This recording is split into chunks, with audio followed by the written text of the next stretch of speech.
the weight I carried alone. I woke one morning convinced something was pressing inside me. Heavy, immovable, like a shape living in my bones that hadn't been there before. At breakfast, the knife in my hand felt foreign, sharp enough to cut my palm, yet I didn't notice until a line of blood appeared. The mirror reflected me accurately, yet my eyes didn't belong. They watched, judging, calculating, as though a stranger had slipped into my skull overnight. I tried to scream, but the sound twisted in my throat, rising backward. Like the walls themselves had swallowed the vibration of my voice. Every movement felt delayed, measured against an internal clock I hadn't recognized until my own body refused to obey instinct. I went to work, but noticed my reflection in the elevator. My mouth moved slightly before I thought the words. In meetings, I gestured wrong, laughed when I shouldn't have, and felt a presence shaping my hands, teaching them to betray me subtly. My apartment smelled different at night, faintly metallic, faintly sweet, like the inside of my own body had been hollowed and left open to air. I woke to find my fingers bruised, knuckles blackened, as if I had been punching something or someone while unconscious, but nothing in the room could explain it. At lunch, I accidentally cut my tongue, but the taste wasn't blood, it was familiar, mine, but older, alien, as though I'd known it in another life. I tried to write in my journal. The words rearranged themselves as I wrote, spelling thoughts I hadn't conceived, confessions I didn't intend to make. At night, I felt something crawl beneath my skin, a shifting weight that moved with curiosity, sometimes slowing, sometimes halting when I stared at it. I couldn't sleep. Even closing my eyes made the presence more tangible, more deliberate, like it wanted to be studied, traced, understood. The bathroom mirror became unbearable. It reflected me, smiled differently than I did, mouth twitching in ways I didn't control, eyes flicking to corners I couldn't see. At work, I found tiny scratches on my forearm, fine as a needle's tip, spiraling in patterns that suggested intelligence I had never encountered before. I stopped touching anything, utensils, pens, doors. Everything became a vector, a medium for something learning how I moved, how I reacted, how I could be guided.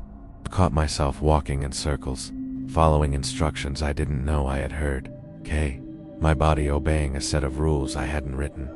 The taste of metal lingered in my mouth constantly, subtle at first, then persistent, like my bloodstream was an open letter to someone else. I noticed subtle changes in my voice. Words sometimes emerged with an accent, a cadence I didn't recognize, phrases that belonged to someone else entirely. People started reacting to me differently. Their eyes lingered too long, smiles faltered, as though they felt the thing inside me breathing through my body. I tried isolating myself, but it only grew stronger. The silence amplified it, made it more precise, sharper, aware of every small twitch of my hands. Sometimes I woke paralyzed. Nothing touched me, but I could feel its weight, settling across my chest, coiling inside my limbs, watching what I attempted to do. I began leaving notes to myself, reminders: move slowly, watch hands, avoid mirrors. Morning, the notes had shifted, rewritten in handwriting that wasn't mine. I saw myself in reflective surfaces, in stores, in cars, in windows, and sometimes I wasn't alone. A shadowy version of me mimicked actions before I made them. The sensation of being observed grew unbearable. My body moved with its instruction even when I consciously resisted, a duality I couldn't reconcile or control. I tried running, walking miles, leaving familiar streets behind. It didn't matter. Every movement was anticipated, predicted, my legs obeying a rhythm I hadn't set, my thoughts fractured. I didn't know where I ended and it began. Every impulse, every hesitation, every glance reflected duality I couldn't untangle. At night, I felt it in my skull, pressing, twisting, turning, sometimes sharp, sometimes dull, always patient, always deliberate, and undeniably alive inside me. I stopped looking outside, stopped listening to conversations, stopped trusting perception itself. The outside world became irrelevant compared to the shifting weight within. I began talking to it, whispering questions, demands, pleas. At times it responded, shaping words in my mouth I hadn't planned to say. I woke one morning calm, aware that I had merged with it, that my body, my thoughts, my impulses were no longer entirely mine. Even now, walking through crowds, eating, sleeping, the weight inside me teaches patience, precision, and subtle cruelty. I can't remove it, and I don't want to. The thing that learned my body. I moved into the house because it was cheap, it's quiet, and far from the road. The kind of place where nobody noticed when a person vanished for a week or two. The first night, I felt it. A presence in the floorboards, subtle, patient. Like the house itself was watching me stumble through the dark. I blamed the wind at first, or the floor settling, until the whispers came low, careful, shaped like my own voice in words I hadn't spoken. Furniture shifted subtly while I slept. Chairs angled wrong, drawers ajar, books stacked differently, each tiny adjustment a reminder that I was being studied. I woke to scratches along my forearms one morning, shallow, jagged, deliberate. I didn't remember touching myself, and yet the marks were undeniably mine. Mirrors became unbearable. My reflection sometimes lingered behind itself, subtle distortions moving independently, mimicking gestures I hadn't made, learning how I carried myself. The stairs creaked under invisible weight, pacing me through the house as if it wanted to practice following my steps perfectly. Sometimes I woke on the floor, sheets twisted, pillows missing, furniture slightly rearranged, as if the house had rearranged me while I slept. I left notes everywhere. Lock doors, close windows, check mirrors. Every morning they were gone, rewritten in my handwriting, wrong enough to unsettle me completely. Footsteps began echoing from room to room, silent but matched exactly to my heartbeat. Always a few steps ahead, a rhythm I could neither ignore nor escape. I started sleeping in clothes, knife under my pillow. Exhaustion always won, and each night the presence grew bolder, more confident, more intimate in its movements. Whispers told me things I didn't want to hear, tasks I didn't want to do. My body obeyed anyway, as if another version of me had taken control. Scratches multiplied across arms, legs, even my back, forming shapes I didn't recognize, as though some version of me had been practicing messages without my consent. I avoided mirrors entirely, carrying my reflection like a secret I wasn't allowed to see, aware that each glance might reveal something I couldn't unlearn. I caught glimpses in doorways, shadows shaped like me, moving independently, pausing just long enough to study how I reacted to my own environment. The kitchen table bore gouges aligned perfectly with my hands, as if I had been pressed into it unwillingly while asleep. Each indentation deliberate, patient, knowing. I stopped leaving the house. I stopped answering calls. I stopped trusting the senses I had relied on for decades. One night, I felt my body lean impossibly toward the ceiling. The floorboards vibrating with pressure I could neither measure nor escape. The voice inside me wasn't whispering anymore, spoke clearly through my own mouth, words forming on my tongue before I realized I had said them. I began finding messages, written in my own hand. Do it. Don't resist. I am still here, scattered across walls, mirrors, drawers, each one precise and familiar.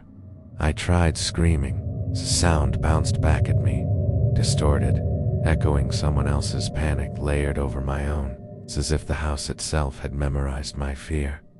I stopped, eating, drinking, sleeping. My body obeyed impulses I didn't understand, guided by the presence, learning how I moved, breathed, and hesitated. I caught my own eyes in reflections across rooms, separate from my head, filled with intent I couldn't recognize. Intent that wasn't mine but was mine at the same time. By week 2, the apartment felt impossibly small, walls bending, shadows reflecting someone else inside me. Testing, waiting, patient beyond anything I could rationally endure. I packed a bag in the early hours, leaving everything behind, hoping movement would reset it, but the presence left too, folded into me, silent and observant. Even now, in new apartments, I feel shifts beneath the floorboards. The whisper of my own voice, shaping decisions before I act, teaching me patience, precision, obedience. Sometimes I see myself in mirrors and hesitate, unsure if it's me staring back, or the version it trained. The one that has learned every weakness, every hesitation. I feel it when I walk through doorways, in hallways, even in sunlight. Its patience is infinite. Its study is unending. It remembers every movement I make. Try to ignore it, but I can feel subtle changes in my body. The way I sit, the way I stand, shadows lengthening as if for it alone. Sometimes, I wake in rooms I don't remember entering. Furniture moved, floors pressed down by weight that isn't mine but is undeniably there. I tell myself I'm imagining it, that sleep deprivation is making me hallucinate. But the scratches, the whispers, the handwriting, none of that is imagination. I lock doors, barricade windows, avoid mirrors, but it adapts, and I adapt, and still, it learns. I am not alone, and I never have been. Even now, I can feel it in my chest, learning my heartbeat, guiding my hands, anticipating my decisions. Waiting for the precise moment I falter, and it will know everything. The thing behind the walls. I moved into the house because it was quiet, it's empty, and cheap, and I thought solitude would be peaceful. I was wrong almost immediately. The first night, I heard faint scratching behind the bedroom wall, precise, rhythmic, like nails testing each board carefully, measuring me before I even moved. I told myself it was rodents, maybe the plumbing, anything to avoid thinking about another presence in the house. By midnight, the scratching formed patterns. Not random, scratches aligned, deliberate, as if someone or something was leaving messages in a language I didn't know. I lay awake, heart hammering, trying to convince myself it couldn't hear my thoughts, couldn't anticipate my movements, but the pattern shifted each time I blinked. The next morning, I found faint dust smudges on the floorboards, traces of weight that hadn't been there before, forming lines that led to my bed. I tried locking all doors, windows, even closets, but nothing mattered. It had already learned every crack, hinge, and warped plank in the house. My own footsteps became unfamiliar. I could feel them echoing differently, as if the house through it was recording my rhythm, storing my movements for later. The scratches multiplied along the walls, curling, jagged, like fingers stretching across paint, forming shapes that didn't make sense but felt threatening. Mirrors became unbearable. Sometimes I caught glimpses of movement behind my reflection, subtle, deliberate, mimicking gestures I hadn't made but could feel in my bones. I left notes everywhere, writing warnings. Don't sleep, don't let it touch you, check everything. By morning, each note had been altered in my handwriting, It learned my schedule, my habits, even my small quirks. It pressed against me in ways I couldn't explain, testing boundaries I didn't know I had. I tried sleeping in the living room, kitchen, even the attic. But it followed, patient, silent, leaving only faint movements, the pressure of its presence tangible. Footsteps echoed at night, matching my breathing, slowing when I froze, accelerating when I moved. Always teaching, always studying, a pattern I could never escape. Sometimes I woke with scratches along my arms, shoulders, even back, shallow but precise. As if the thing had been tracing letters only it could understand.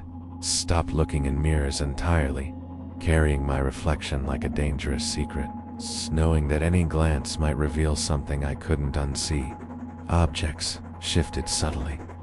Chairs, tables, frames rearranged just enough to unsettle, just enough to prove it was aware, patient, and always present. But the kitchen smelled faintly metallic, an odor I couldn't place, trailing each step, as if the air itself had been claimed by it. I caught glimpses in doorways, fleeting shadows, shaped like me but moving independently, pausing only to observe my reactions, learning which gestures betrayed fear. By week 2, the house felt impossibly small. Walls bent subtly, hallways lengthened, corners sharpened, and every step I took felt anticipated.